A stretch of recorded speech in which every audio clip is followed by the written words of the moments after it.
Drama के start में हम एक बचर गर्ल को देखते हैं जो मीट बेच रही होती है। वहां पर तभी सामने देखती है कि उसकी आंट आ गई है, क्योंकि उसकी आंट चाहती थी कि जो वहां पर मास्टर वोंग है ना, वो उससे शादी कर ले। सॉन्ग डॉ डॉ ने शादी करने से मना कर दिया था, इसी वजह से उसकी आंट वहां पर पिग का हेड लेकर आई थी और कह रही थी कि अगर तुम मास्टर वोंग से शादी नहीं करोगी ना, तो इस पिग से शादी कर लो। कहती है कि हाँ, पिग से शादी कर लूंगी, इवन मैं जेल में रहने वाले कैदी से भी शादी कर लूंगी, बट उस मास्टर वांग फूल से शादी तो नहीं करने वाली हूँ। तभी वहां पर कुछ सैनिक आ जाते हैं, कहते हैं कि तुम्हारा टेस्ट बहुत अच्छा है। कहती है क्या मतलब, कौन सा टेस्ट? कहते हैं अरे मेरे पास एक सच में प्रिजनर है, तुम देख लो चल के, बताओ ये कितने का है। तो बोलता है 3 कॉइन्स का मिल जाएगा, लेकिन इसके साथ एक फ्री गिफ्ट भी है। जैसे ही कपड़ा चेहरे से हटता है तो वहां पर सॉन्ग डॉ उसको देखकर हैरान रह जाती है कि भला कोई इतना हैंडसम कैसे हो सकता है। कहती ठीक है, मैं टेल्स देने के लिए तैयार हूँ, आखिर मेरी फैमिली में भी तो कोई नया मेंबर चाहिए। सैनिक कहता है पता है इसने बहुत खतरनाक काम किया है। कहती चेहरे से तो बिल्कुल नहीं लग रहा है कि इसने खतरनाक काम किया, और ना ही चेहरे से खतरनाक ये भी लग रहा है। अच्छा तो तुम्हें ये हैंडसम लग रहा है तो ले लो इसे। कहती ठीक है, मैं इसे लेने के लिए तैयार हूँ। लेकिन तभी उसकी आंट आती है, कहती तुम्हारी हिम्मत कैसे हुई सॉन्ग डॉ कि तुम इतने टैलेंटेड इंसान को छोड़कर इतने पतले दुबले लड़के को चुन रही हो जिसने इतना बड़ा क्राइम किया है। तो मेरी फैमिली में नहीं रह सकती। पीछे जितने भी लोग खड़े होते कहते सही कह रहे हैं, सही कह रहे हैं, मारो मारो, देखो ये जेल से भागा हुआ कैदी है। कहती 1 मिनट, इसे कोई भी हाथ नहीं लगाएगा, मैंने डिसाइड कर लिया है कि मैं शादी इसी से करूंगी। आंट कहती तुम पागल हो गई हो, आखिर तुम इसके ये बात में कैसे आ सकती हो। सॉन्ग डॉ कहती है कि अगर किसी ने मुझे रोकने की कोशिश की ना, तो मैं मैजिस्ट्री तक जाऊंगी। मैंने फैसला ले लिया है कि मैं इसी से शादी करूंगी, मतलब इसी से। आंट कहती है कि तुम सच में ऐसे कैसे कर सकती हो, तुम्हारे मदर और फादर की डेथ हो गई है तो तुम इस तरह अपने कदम आगे बढ़ाओगी। अब हम तुम्हारी फैमिली से कोई भी रिश्ता नहीं रखेंगे, और देखना मास्टर वोंग की यादों में तुम रोगी। कहती मैं नहीं रोंगी, जाओ यहाँ से। पीछे मुड़ती है तभी वो वहां पर वो कैदी होता है, मुंह से ब्लड निकलने लगता है। कहते हैं सैनिक अरे माय डियर, मुझे लगता है कि इसकी तबीयत भी बहुत खराब है, ज्यादा दिन तक नहीं जी पाएगा, लेकिन अभी थोड़े दिन के लिए ले जा सकती हो, अपनी फैमिली लाइन को आगे बढ़ा सकती हो, बस मुझे मेरे पैसे दे दो। कहते पैसे तो देने ही पड़ेंगे, कोई बात नहीं, वैसे फ्री गिफ्ट क्या है।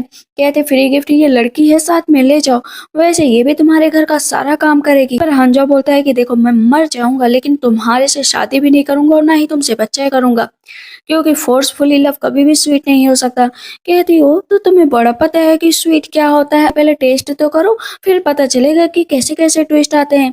मन में सोचती है कि वो 3 मंथ की प्रेग्नेंट है और अभी तक उसने किसी को नहीं बताया है। अभी उसकी आंट चाहती थी कि वो मास्टर वोंग से शादी करे, इसी वजह से उसे कपड़े पहनाकर ड्रग दे दिया था ताकि मास्टर वोंग के साथ वो रात बिता सके। लेकिन वहां से वो भाग निकलती है और एक ऐसी जगह पर आ जाती है जहां पर हाँ जॉ भी होता है। कहती माफ करना, लेकिन मुझे तुम्हारे साथ वक्त बिताना ही पड़ेगा। उसके पास एक इमरजेंसी पिल होती है, बहुत ही कीमती होती है, फिर भी वो उसको खिला देती है। कहती है बस इसी वजह से, क्योंकि तुम मेरी आज जान बचा रहे हो, मेरी तो ऐसे ही मौत हो जाती है। दोनों वहां पर अपनी रात बिताते हैं, लेकिन नशा इतना ज्यादा होता है कि दोनों एक दूसरे की शक्ल नहीं देख पाते हैं। यहाँ पर डाटा कहती है देखो मुझे तो नहीं पता है कि उस आदमी का चेहरा कैसे दिखता होगा, लेकिन मैं इसे सन इन लो के रूप में एक्सेप्ट कर रही हूँ। कहती चलो तुम दोनों मेरे हो, अब अपना इंट्रोडक्शन कर। लड़की बोलती है कि मेरा नाम हुआ नियांज है। कहती हुआ नियांज, और तुम्हारे ये मास्टर बोलते हैं कम है क्या, चोट भी लगी है, चलो मेरे साथ। हांजो बोलता है कि तुम्हें पता है ना कि मुझे इतनी चोट लगी है, मैं चल नहीं सकता हूँ। कहती अब तुम मेरे पर्सन हो और मैं तुम्हें ऐसे वैसे इधर उधर जाने नहीं दे सकती, चलो आ जाओ मेरी पीठ पे आओ, मैं तुम्हें पैगी बैग बनाऊंगी। हुआ नींज कहती है कितना खराब लग रहा है। कहती है अरे मदद करोगी। वो उसे कंधे पर उठाती है, कहती है तुम तो हाफ पीक के भी बराबर नहीं हो। उसे लेकर वो आगे की तरफ बढ़ रही होती है, तभी हांजाओ कहता है मुझे कितनी शर्म आ रही है, तुम्हें पता है कि एक लड़की मुझे अपनी पीठ पर उठाकर लेकर जा रही। कहती है अरे कैसी शर्म, कैसी है, शांति से चलो वरना तुम्हें बहुत मारूंगी। कहते तुम सेमलेस हो, इस तरह की हरकतें क्यों कर रही हो। कहती सेमलेस, बहुत सेमलेस हो, अब मुंह बंद करके रखो, चलो यहाँ से। किसी तरह उसको घर लेकर आती है, सामने अंकल खड़े होते। कहते सॉन्ग डाउडाओ रुक जाओ, आखिर ये किसको लेकर आई हो, तुम एक यंग वुमेन हो और यंग मैन को अपनी पीठ पर कैसे लेकर आ सकती हो। कहती है अरे मैं आपको बाद में एक्सप्लेन करूंगी ना। तभी उसकी ग्रैंड माँ आ जाती है, कहती क्या हुआ, किस बात का शोर है। तब डाउडाओ कहती है अरे ग्रैंड मदर आप जाकर अंदर आराम करो। कुछ भी नहीं। अंकल कहते हैं मैं तुम्हें छोड़ूंगा नहीं, तुमने ये क्या किया है, प्लीज अपने ऊपर कंट्रोल करो ना, वैसे भी मैं आपको एक्सप्लेन करने वाली हूँ। कहते हैं ठीक है चलो एक्सप्लेन करो अभी के अभी। तभी वहां पर हुआ निंज नीचे बैठ जाती है कि माफ करिएगा मेरे पास कुछ खाने पीने को नहीं था। कह रहे तुम खड़ी हो जाओ इस तरह, प्लीज नीचे मत बैठो। कहती है अरे आप लेकिन मेरी मिस को भी ब्लेम मत करिए ना। कहते हैं अच्छा ठीक है खड़ी हो जाओ, क्या दिक्कत है। फिर डाउडा बताती है कि इन दोनों को बेचा जा रहा था, मेरे पास थोड़े पैसे थे तो मैं इन लोगों को घर ले आई, वैसे ब्रदर्सन ये पूरे घर का काम करेगी। कहते हैं लेकिन इस आदमी को क्यों लेकर आई ये तो बताओ। कहते हैं ये गिफ्ट है, एक के साथ एक फ्री गिफ्ट। हैंडसम आदमी तुम्हें कहाँ से मिल सकता है, तुम मुझे बेवकूफ बना रही हो। कहती हैंडसम है लेकिन बहुत बीमार है। या तो मैं तुम्हें छोड़ूंगा नहीं, चलो तुम मेरे साथ। उसका कान पकड़कर बाहर ले जाते हैं। कहते हैं अंकल को सब कुछ पता है, आखिर किस बेसिस पर तुमने सन इन लो ढूंढ लिया। कहती है मैं प्रेग्नेंट हूँ। इतना सुनना था कि अंकल के होश उड़ जाते हैं। कहते हैं क्या मास्टर वोंग ने तुम्हारे साथ किया, तुम्हारा एडवांटेज लिया, मैं इसको जिंदा नहीं छोड़ूंगा, मार डालूंगा। कहती नहीं ऐसी बात नहीं है, उस रात मैं वहां से भाग निकली थी, मुझे भी नहीं पता कि इस बच्चे का फादर कौन है। कहते हैं कि लेकिन मैं तब भी उस अंकल वोंग को नहीं छोड़ूंगा। कहती है नहीं, उसका इससे कुछ लेना देना नहीं है। कहते हैं कि तुम इस सिचुएशन में पहुंची कैसे आखिर, और यहाँ पर सन इन लॉ ले आई। कहती है बस इसी वजह से कि वो इस बच्चे का फादर बने। कहते हैं कि तुम कितनी पागल हो। कहते हैं उस दिन भागने के चक्कर में मेरे साथ ये हो गया। अभी अंदर वो बैठा हुआ होता है, तभी वहां पर एक सैनिक आता है और बताता है कि आपको मारने का प्रयास आपके सेकंड ब्रदर ही कर रहे हैं, लड़के को आप ढूंढ रहे हैं जिसने आपके साथ रात बिताई है। असल में उस लड़के का पता ही नहीं चल रहा है। कि कोई बात नहीं, वैसे भी इस लड़की ने मुझे बचाया है तो तब तक मैं यहीं पर रुकने वाला हूँ। तुम सेकंड प्रिंस पर नजर रखो और मुझे उनके हर एक बिहेवियर के बारे में बताते चलो। वहां पर हान जाओ याद करता है कि कैसे उस लड़के के साथ उसने रात बिताई थी। नेक्स्ट डे फिजिशियन को बुलाया जाता है, बात पता चलता है कि बहुत ही रफ सिचुएशन है और इन्हें क्योर करना डिफिकल्ट है क्योंकि पॉइजन तेजी से बॉडी में बढ़ रहा है। अंकल कहते हैं ये यंग है और इसकी जिंदगी बहुत है, प्लीज कोई तो सोल्यूशन होगा, इसे बचा लीजिए, मेरे पास बहुत पैसे हैं। हांजाओ सोचता है कितनी अच्छी फैमिली है, देखो मेरे लिए कितने पैसे खर्च कर रही है, ये लोग सच में बहुत अच्छे हैं। यहाँ पर थोड़ा-सा डाउट भी सोचती है कि आखिर मैं ऐसा क्या करूँ जिससे इसे बचाया जा सके। फिजिशियन बोलते हैं कि देखो यहाँ पर एक होली मदर है, अगर वो मिल जाए ना तो वो इनका इलाज कर सकती है। कहती है कि क्या सच में ऐसा कुछ हो सकता है। एक बहुत ज़्यादा सिटी में फैला था, उसके बाद जो होली मास्टर है ना वो गायब हो गए एकदम से, उसके बाद वो कभी नहीं आई। कहती है याद रखो कि मैं तुम्हें अपने साथ लेकर आई हूँ तो बचाऊंगी भी। कहता है एक मरे हुए इंसान को तुम बचाने की कोशिश कर रही हो। सिर के लिए खाना लेकर आती है, कहती खा लो। कहता नहीं खाऊंगा, मर जाऊंगा लेकिन नहीं खाऊंगा। कहती देखो मरने से अच्छा है ना कि तुरंत जल्दी जल्दी खा लो, मेरा नाम सॉन्ग टाउटाओ है, वरना मैं तुम्हारा बुरा हाल करूंगी। मुझे पता है कि तुम यहाँ से जाना चाहते हो लेकिन मैं क्या बताऊँ, मेरी भी कुछ मजबूरी है, इतनी आसानी से तुम्हें नहीं जाने दे सकती। कहते क्या मजबूरी है। पेट पर हाथ रखती है, कहती है कि यही कि तुम बहुत हैंडसम हो। अब उसके सीने में फिर से दर्द होने लगता है। कहते हैं कि तुम ऐसी बकवास क्यों करती हो। कहते फिर ठीक है मेडिसिन पी लो जल्द से जल्द। कहते हैं कि तुम मेरी आखिर इतनी केयर क्यों कर रही। कहती है कि लो कैंडी खा लो, मैंने तुम्हारे लिए बनाई है। कैंडी खाता है लेकिन वहां पर वो बोलता है कि तुम कितना भी कोशिश कर लो एक दिन में तब भी चला जाऊंगा। कहती उफ तुमने तो वेस्ट कर दिया, मैं इसे खा लेती हूँ। वैसे तुम्हारे कान इतने लाल क्यों हो गए, कोई दिक्कत है क्या तुम्हें, बताओ ना क्या दिक्कत है। वो उसके हाथ की नस चेक करती है, कहती है कि तुम्हारी दिल की धड़कन बहुत तेजी से बढ़ रही है, चलो ये कामिंग पिल्स पी ले लो तुम। कहते हैं क्यों तुम मेडिसिन के बारे में भी जानती हो क्या। कहती हाँ थोड़ा बहुत जानती हूँ, वो भी सिर्फ इन सब चीजों के बारे में, ज्यादा गहरी चीजें मालूम नहीं है। वो उसे जैसे ही खाता है तो सोचता है कि ये कितनी एक्स्ट्रा ऑर्डिनरी है, इसकी मेडिकल स्किल भी अच्छी है। मन में सोचती है कि मेरी मास्टर पता नहीं कहाँ चली गई हैं, उन्हें ढूंढने के लिए मुझे कोई ना कोई रास्ता तो अपनाना ही पड़ेगा ताकि मैं यहाँ पर जो हांजाओ का इलाज भी करवा सकूं। होते ही वो कहती है कि देखो मैं तो जा रही हूँ, आपने बचा सौंप, तुम्हें अगर कुछ काम करना है तो बैठो, वरना मेरे साथ चलो, काम साथ में करेंगे तो जल्द से जल्द काम हो जाएगा। मन में सोचते हैं कि अगर ये मुझे यहाँ पर सन इन लॉ बनाकर लेकर आई है, साथ में मुझसे काम भी करवाना चाहती है तो अच्छी बात है। उसको गोद में उठा लेती है और साइकिल पर बिठा देती है। कहती है कि चलो इस कॉल करने से बेहतर है मुझे कि मेरे साथ काम करो। अचानक से वो गिरने वाली होती है, उसकी बाहों में गिर जाती है। दोनों बस एक दूसरे की तरफ देख रहे होते हैं और नियंदा अपने मुंह पर हाथ रख लेती है। दोनों की जोड़ी कितनी अच्छी लग रही है। लेकिन जब वो गिरती है तो उसे पता चलता है कि जो हांजाओ है ना उसके मार्शल आर्ट बहुत अच्छी है, क्योंकि जिस हिसाब से उसने रोका कोई वो आम आदमी तो नहीं लगता है। कहते ठीक हो ना तुम? कहती हाँ मैं बिल्कुल ठीक हूँ। पर मजिस्ट्रेट आ जाते हैं, कहते हैं कि चलो यहाँ पर ये क्या चल रहा है और तुम किस इंसान को लेकर आए हो? मैंने सुना है तुमने किसी इंसान को खरीदा है। कहती है हाँ खरीदा है। तो क्या मुझे लगता है कि ये कोई स्पाई होगा या कुछ और होगा। कहती है कि माफ करिएगा मजिस्ट्रेट, लेकिन मैं यहाँ पर इससे शादी कर चुकी हूँ, पूरे कागजात भी मेरे पास है और मैंने उस पर अपना अंगूठा भी लगाया है, आपको कोई गलतफहमी हुई होगी। कहते हैं कि चलो इसको भी टॉर्चर करो, इसके हस्बैंड को भी टॉर्चर करो, क्योंकि ये नकली शादी में रह रहे हैं। कहती नकली शादी नहीं है, मैंने इसके साथ वन नाइट स्टैंड किया था, प्रेग्नेंट हो गई, इसी वजह से मुझे इसे एक घर लेकर आना ही पड़ा। सोचिए अगर मैं शादी न करती तो कितनी दिक्कत होगी। कहते हैं मुझसे झूठ बोल रही हो? कहती है झूठ नहीं बोल रही, आपको यकीन नहीं है तो डॉक्टर को बुला लो। और वहां पर डॉक्टर आते हैं, बताते हैं कि हाँ ये सच में प्रेग्नेंट है। अब तो मजिस्ट्रेट थोड़ी देर के लिए बैठे होते हैं और हंस रहे होते हैं। कहते हैं वाह क्या बात है, लेकिन मैंने तुम लोगों के लिए एक बढ़िया सा गिफ्ट प्रिपेयर किया है, वंडरफुल वंडरफुल। कहते हैं आप कौन सा गिफ्ट प्रिपेयर किया है बताओ। कहते हैं अरे वेडिंग गिफ्ट, चलो तुम दोनों साथ में शादी कर लो मेरी आंखों के सामने, ताकि मुझे एक बार को भरोसा हो जाए कि तुम दोनों ने सच में शादी की है।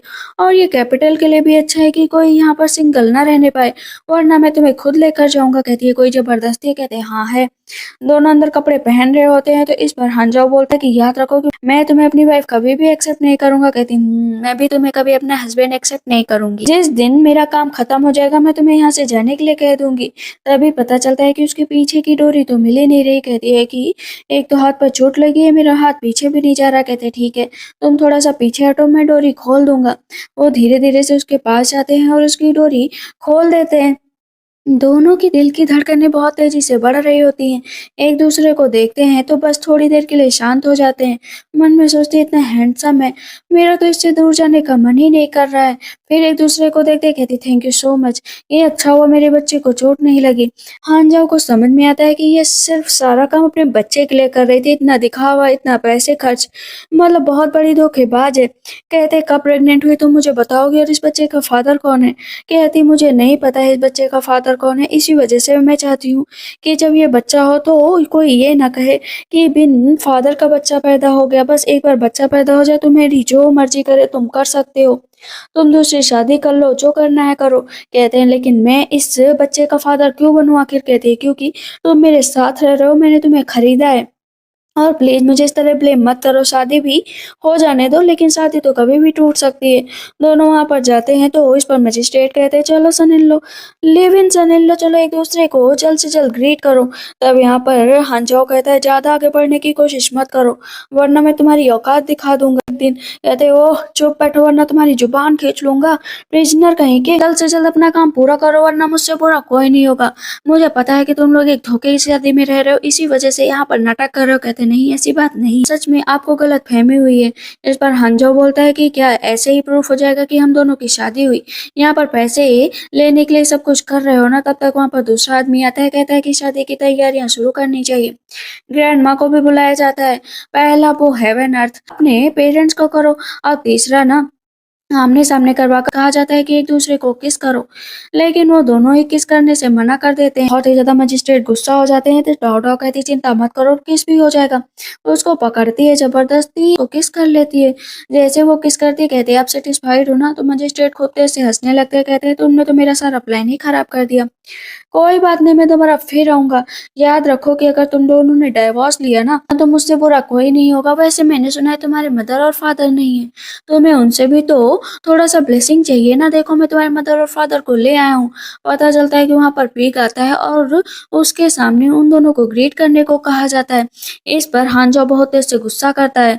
वो अपनी विशल निकालने वाला होता है ताकि उसे हेल्प पहुंचा सके। डाव डाव रोक देती है कि यहाँ पर ये सब चीजें करना जरूरी नहीं है।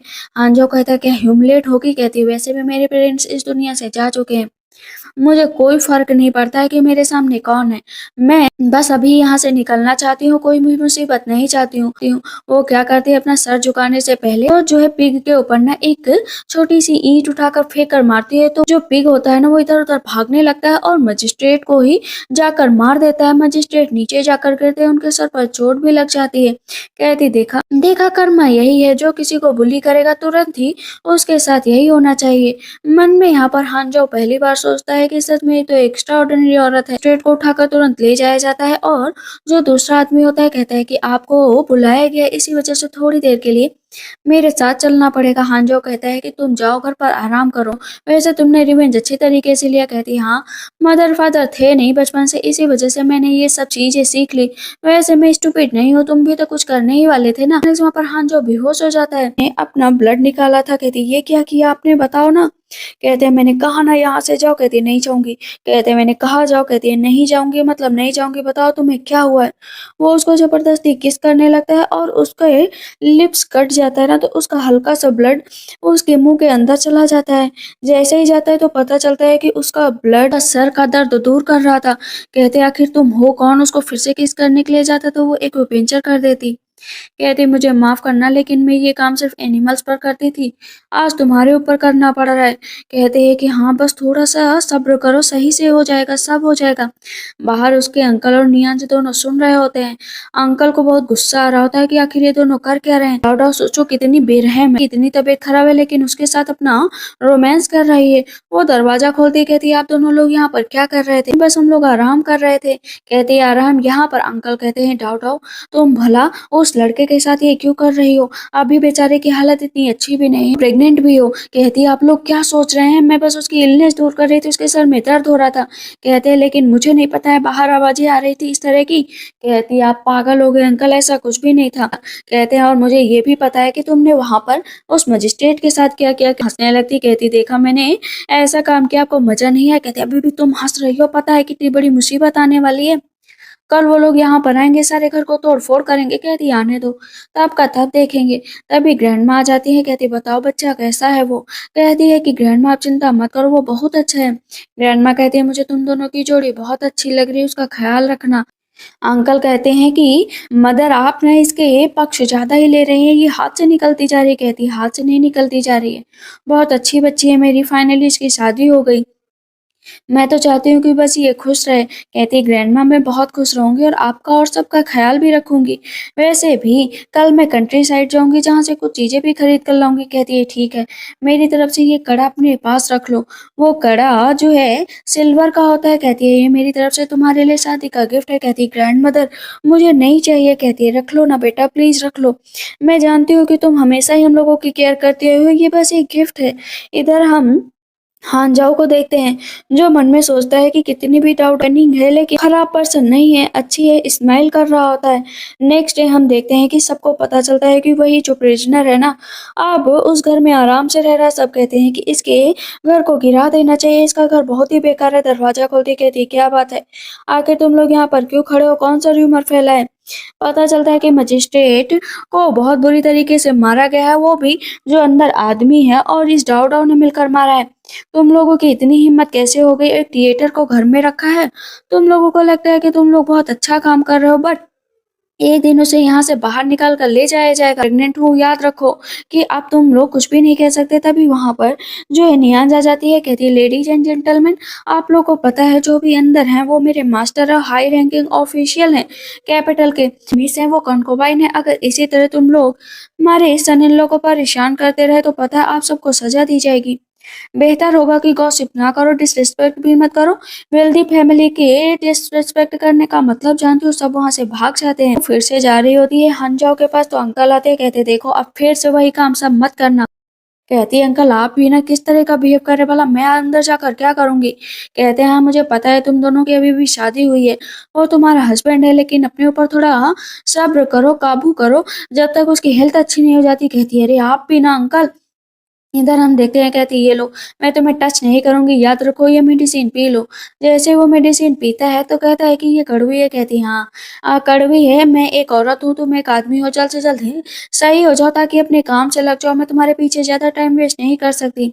मन में सोचता है कि कोई बात नहीं थी, तुम मेरी सेवियर, ऊपर से गए बच्चे की प्रेग्नेंट भी, मैं तुम्हारे साथ कुछ भी नहीं करूंगा। सोचता है कि बिस्तर पर लिटा दे, ऐसे नीचे लिटाना अच्छी बात भी नहीं। वो आंख खोलती है, कहती है कि प्लीज आ जाओ ना। वो उसको किस कर लेती है तो वो भी उसको किस कर लेता है। कहते हैं ये किस कितना फेमिलियर लग रहा है। यहाँ पर हांजाओ और जो है डाउटाओ को कुछ भी समझ में नहीं आ रहा था, लेकिन तभी पता चलता है कि कोई बाहर है। मन में सोचती क्या ये सपना नहीं था, मैंने सच में इसको किस कर लिया क्या। कहते हैं कि तुम चुप बैठो, कोई ना कोई है बाहर।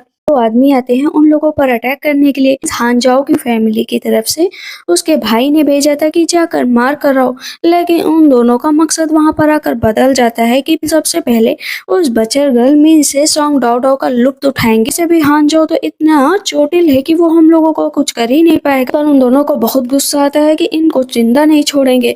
वो दोनों अंदर की तरफ जाते हैं, कहते हैं कि चलो आ जाओ मेरे साथ। उठती है और खूब तेज से मारती है। वहां पर वो उसके गले पर चाकू लगा लेता है कि एक कदम भी आगे बढ़ाए ना तो जान से मार दूंगा। कहते हैं अच्छा इतनी हिम्मत, चलो हाथ लगा कर दिखाओ। वो चाकू पकड़ती है और पीछे कर देती है, तुरंत ही उन दोनों को नीचे गिरा देती है। वो दोनों कहते हैं क्या किया तुमने, आखिर मेरे मुंह में क्या डाला। कहती वही 2 3 1। दोनों बेहोश होकर नीचे गिर जाते हैं। आखिर तुमने क्या किया। कहती है मैंने तुमसे पहले ही कहा था ना कि अपनी सेफ्टी के लिए मुझे ये सब कुछ करना ही पड़ता है। वहां पर वो अंदर से जो भी पैसा होता है ना निकाल लेती है। कहती है कि अब तुम दोनों लोग उठ जाओ, पता है मुझे ये इलीगल है लेकिन करना ही पड़ेगा। पूरी जगह पर चिल्लाकर कहो कि मुझे जो है जी फैमिली के सेकंड भाई ने भेजा, जी फैमिली के सेकंड भाई ने भेजा। यहाँ पर हम जाओ तो उसकी काबिलियत देख देख कर बहुत ज्यादा खुश हो रहा था। इधर तक सैनिक आ जाता है और कहता माफ करिएगा मुझे आने में देर हो गई। कहते हैं कोई बात नहीं, यहाँ से गए ना उनके कपड़े भी निकाल देना। सैनिक बताता है कि जिस लड़के के साथ आपने वक्त बिताया था वो वायु की पर्सन थी। कहते वायु पर्सन, मतलब ये तो वायु की पर्सन नहीं है, ये कोई और है। से मार्केट जाने के लिए तैयार हो रहे होते तो दोनों को देखते से हंस रहे होते हैं। इस पर हांजाओ कहता है क्या हुआ, क्यों हंस रही हो। ये पता है कल रात 2 आदमियों ने अपना आपा खो दिया और वहां पर जो लॉर्ड लियो थे उनके भी कपड़े निकाल दिए और अपना भी कपड़े निकाल कर ऐसे ही मार्केट में घूम रहे थे।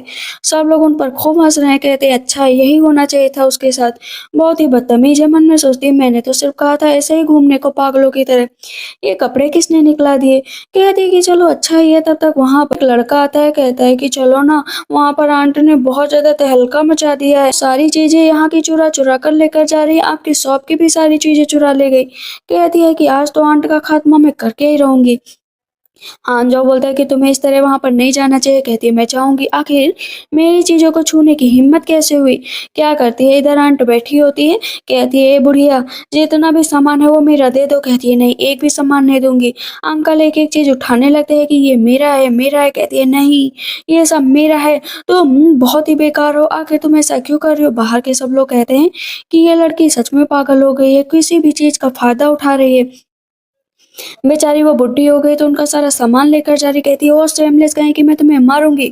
झाड़ू उठाकर मारने चलती तो अंकल सामने आ जाते।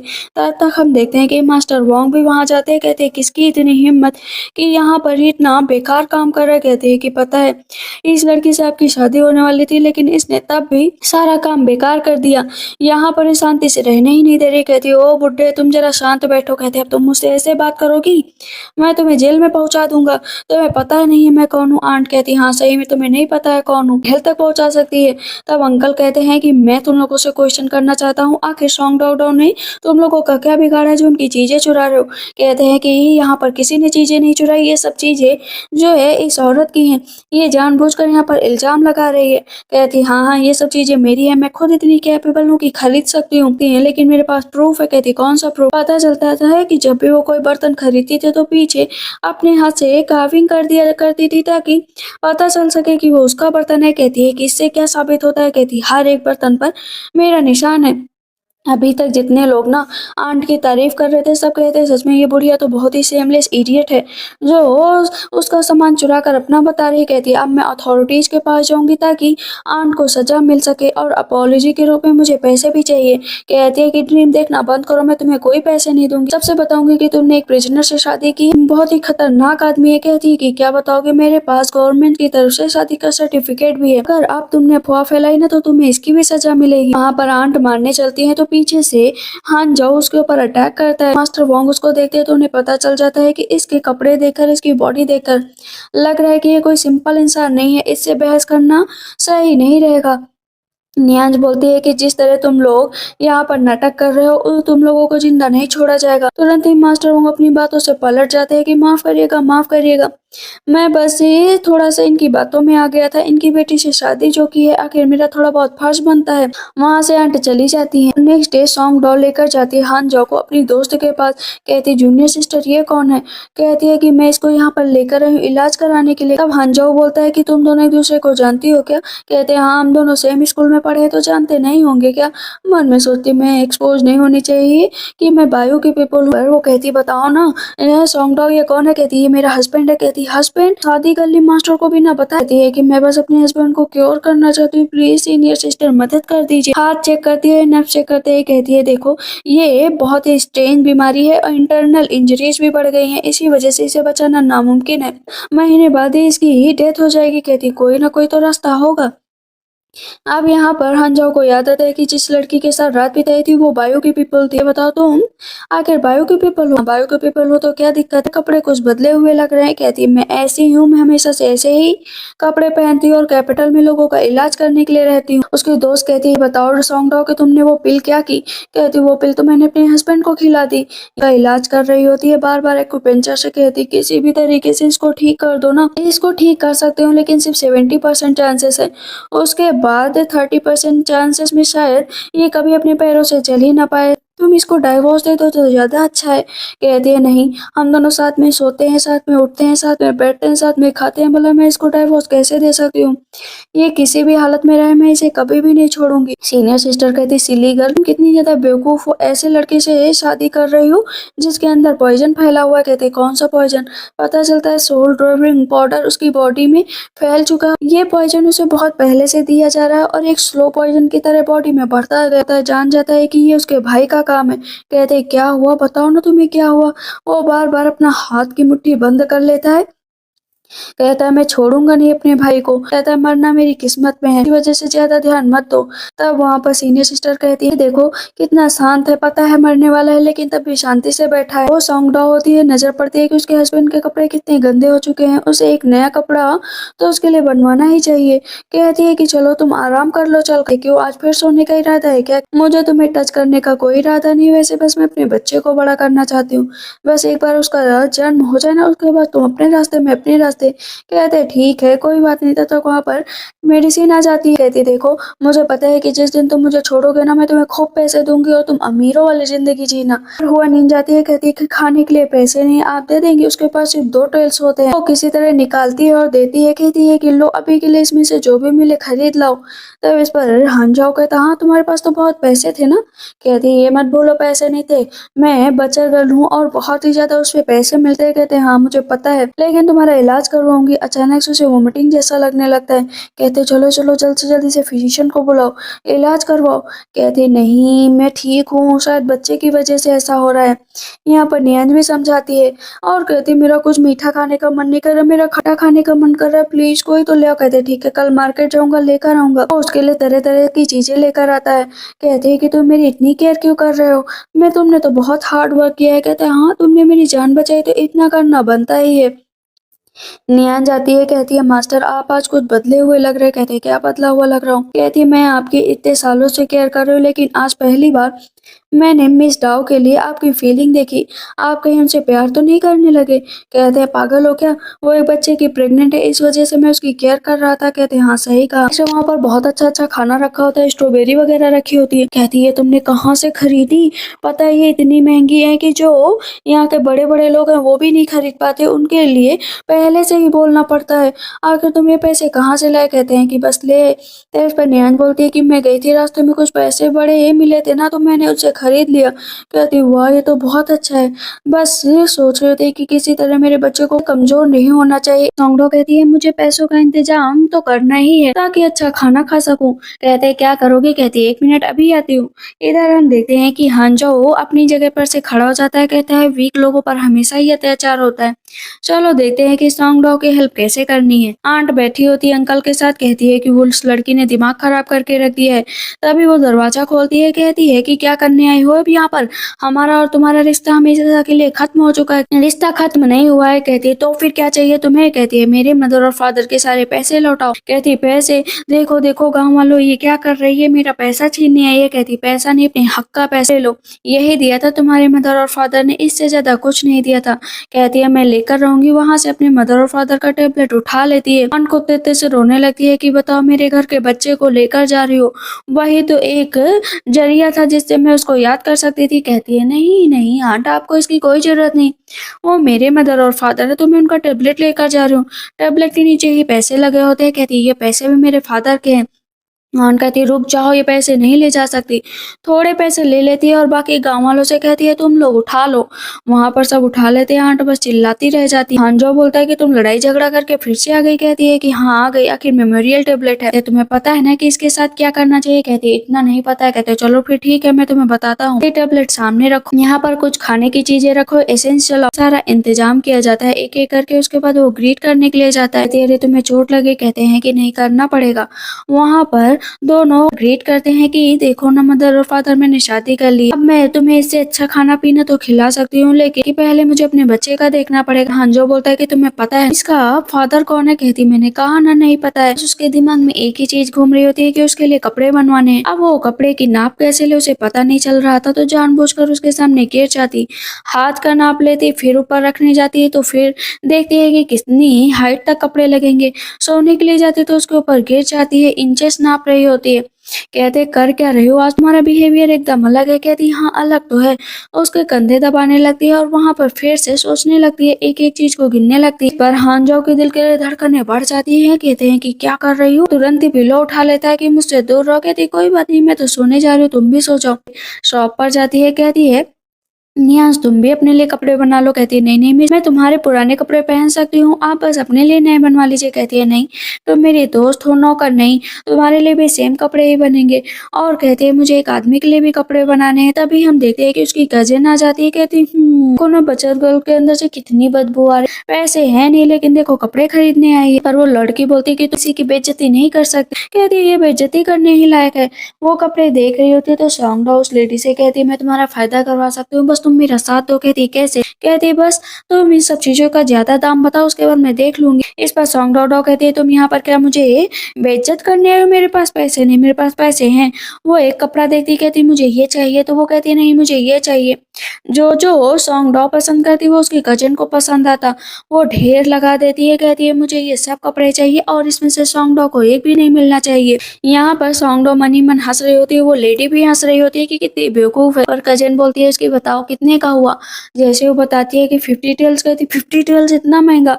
उसकी 1 मंथ की पूरी सैलरी से वो कपड़े खरीदे गए थे। कहती है कि देखो मैं मास्टर वोंग के बच्चे की माँ बनने वाली हूँ, बहुत ही जल्दी मैं पूरा घर अपने कब्जे में कर लूंगी और मैं उस टाइम तुम्हें भी तुम्हारी औकात दिखाऊंगी। कहती ठीक है दिखा देना। उन लोगों का मुनाफा तो हो ही गया था और उनसे वो कपड़े खरीद कर लाती है। पीछे से आंट पेड़ से छिपकर देख रही थी कि मेरे पैसों से ये सब कुछ खरीदा, मैं इसे जिंदा नहीं छोड़ूंगी, मार डालूंगी, मैं इसे लेसन सिखा कर ही रहूंगी। हम जा रही हूँ अपनी बेटी के पास, योर को बताऊंगी। कहती है देखो मैं तुम्हारे लिए कुछ कपड़े लेकर आई हूँ। कहते हैं कि क्यों। कहती है कि बस ऐसे ही वो पुराने थे ना, जैसे वो पहन कर आती। कहती है वाह तुम तो हीरो लग रहे हो। कहते हैं हाँ हीरो तो लग रहा हूँ। कहती है सच में तुम्हारा चेहरा बहुत चमक रहा है। तभी पीछे से नियांज भी आ जाती है। कहती है तुम भी अच्छी लग रही हो। आंट जाती है। कहती यार पता है उस लड़की ने मेरे पैसे छीन लिए, वो मुझे मारने की कोशिश कर रही है, मैं पूरी तरीके से अब बर्बाद हो चुकी हूँ। कहती है मदर चिंता मत करो, मेरे पास रास्ता है, उस बचर गर्ल को रास्ते से हटा देंगे। रिवेंज लेने का टाइम आ गया है। तो आदमी आ जाते हैं उसके अंकल से पैसे लेने के लिए, क्योंकि उन्होंने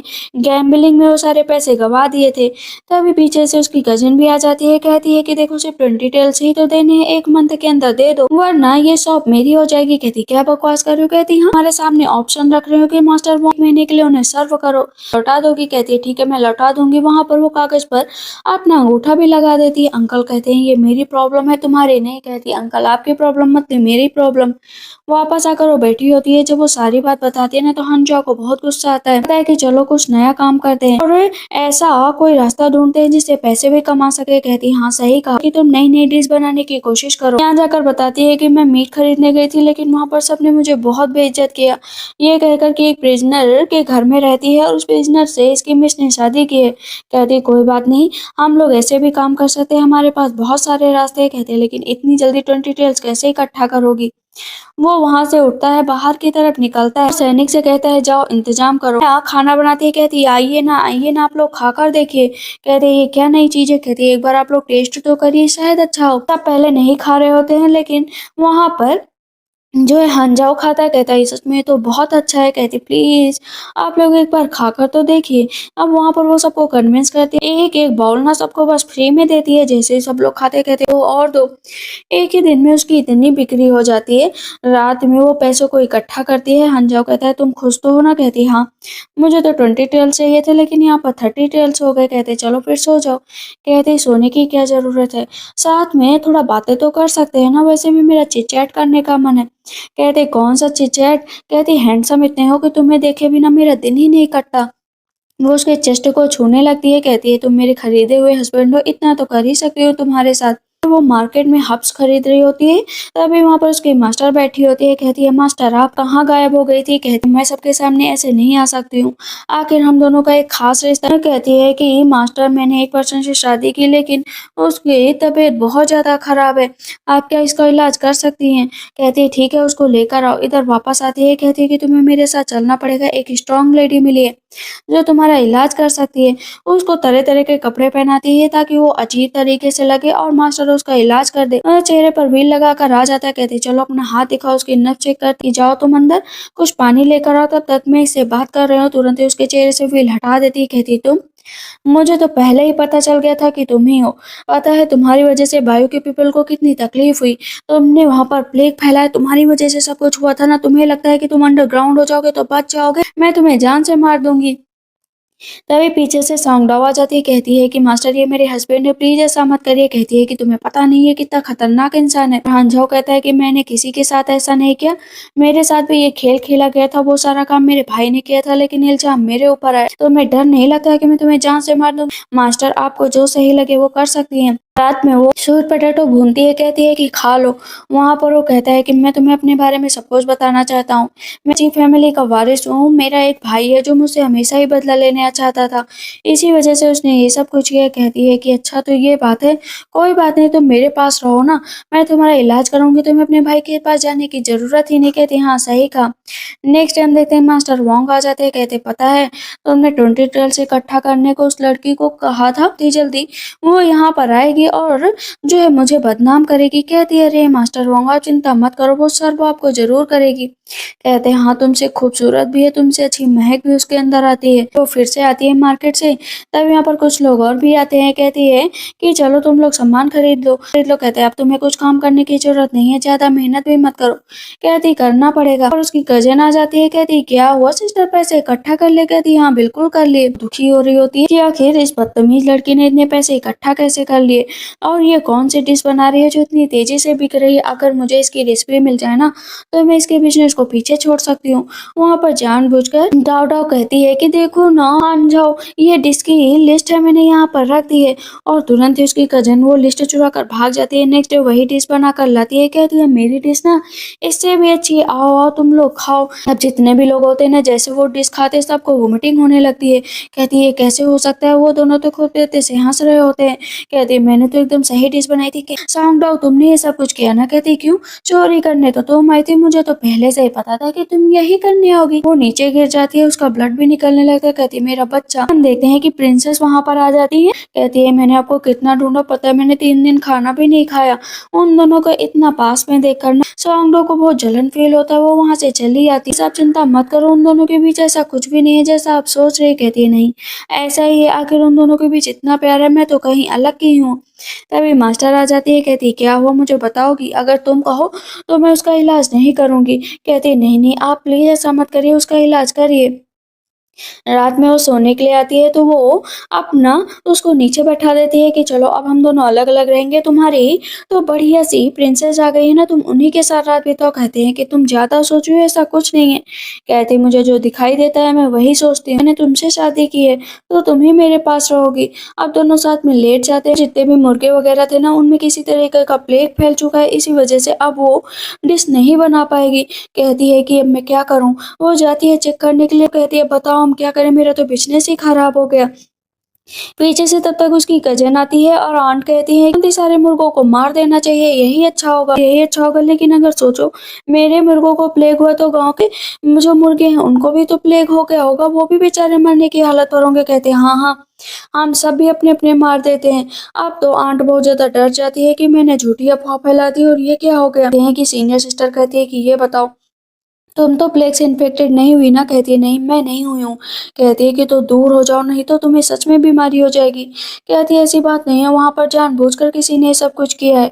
मैं जानती हूँ कि तुम मेरी सिस्टर हो, तुम मेरा इलाज जरूर करोगी। वापस आकर ये बातें सारे हांझाओ को बताती है। हांझाओ कहता है कि इतनी ही बेकार आंट है और तुम्हारी वो सिस्टर, वो जानबूझकर ऐसा कर रही है। आंट सारे मुर्गों को उठा लाती है, कहती वैसे भी मरने जा रहे थे, अफवाह फैलाई थी, मैं इन्हें लेकर आ गई हूँ। मास्टर कहते हैं कि चलो लेकर आओ अपने हस्बैंड, अभी भी मौका है तो मैं तुम्हारी दूसरी शादी करा दूंगी। तब इस पर हांजा होता है, कहता है ये करने की जरूरत नहीं है, इस बच्चे की जिम्मेदारी उठाने को तैयार हो। तो मास्टर कहती है तुम्हें पता है नहीं दूसरे का बच्चा है। कहता है किसी का भी बच्चा हो मुझे फर्क नहीं पड़ता है, मुझे बस इतना फर्क पड़ता है कि मैं इसकी केयर करना चाहता हूँ। वो पॉइजन कीड़े को छोटे से बॉक्स में बंद करती है, कहती है कि बस अब याद रखो कि कल तक उसका पॉइजन सही हो जाएगा। कहते thank you so much master, thank you so much, आप सच में मेरी मदर की तरह मुझे ट्रीट करती हैं। अब उसके धीरे धीरे प्रेगनेंसी का टाइम बढ़ रहा होता है। तभी वहाँ पर प्रिंसेस आ जाती है तो सॉन्गडॉग कहती है कि तुम क्या मेरे हस्बैंड को ले जाना चाहती हो क्या, तुम दोनों के बीच क्या चल रहा है। कह रही है अरे सिस्टर इन लॉ, आप क्या सोच रही हैं, वो मेरा भाई है, मैं इस तरह की बातें कभी उसके बारे में नहीं सोच सकती, मैं तो यहाँ से जा रही हूँ। तुरंत ही वो वहां से बीजिंग की तरफ रवाना हो जाते हैं और उनसे कहा जाता है चलने को, तो वो मना कर देते हैं कि मैं नहीं जाऊंगा। इतनी देर में आंट आती है, कहती है मैं नहीं छोड़ूंगी, मार डालूंगी इस लड़की को, मार डालूंगी।